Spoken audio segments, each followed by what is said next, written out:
ẹ kú dédé àsìkò yìí èyí làwọn ìròyìn tó jẹyọ nínú ìwé ìròyìn The Matrix tó jáde lónìí ọjọ́ ìṣẹ́gun Tuesday ọjọ́ kọkànlá oṣù kejì ọdún 2025 Ẹniọlá Sàlíù lórúkọ mi.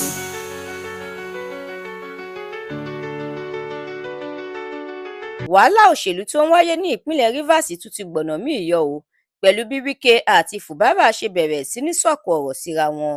Wike ní pẹ̀lú bí Fubara ṣe ń gba owó jáde ó ní ó ti gbà pé òun ná owó ìpínlẹ̀ Rivers lọ́nà tí kò bá òfin mu ni. Fubara náà sọ ìdí tó fi ṣèraró láti pe ẹjọ́ kòtẹ́milọ́rùn lórí ìdájọ́ táwọn kan ń yọ̀ lé lórí. Ẹ gbà fún Oko Jumbo, òun ni ojúlówó abẹnugan ilé ìgbìmọ̀ aṣòfin ìpínlẹ̀ Rivers. Ilé-ẹjọ́ gíga jùlọ lórílẹ̀‐èdè yìí ti fìdí Amaewhule múlẹ̀ gẹ́gẹ́ bí ojúlówó abẹnugan ilé.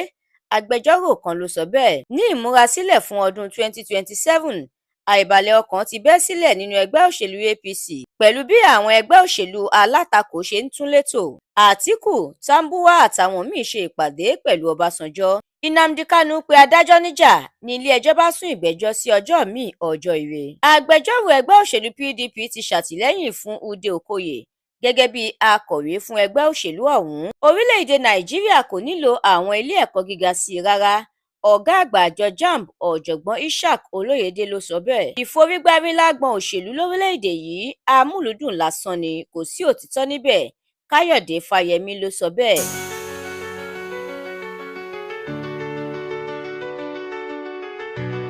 Ẹ̀kúnrẹ́rẹ́ àwọn ìròyìn yìí àtàwọn ìròyìn míì lẹ́ ò láǹfààní láti jẹ̀gbádùn tí ẹ bá darapọ̀ tẹ́ ẹ sì tẹ̀lé The Matrix lórí Facebook, Instagram, TikTok, YouTube àti X.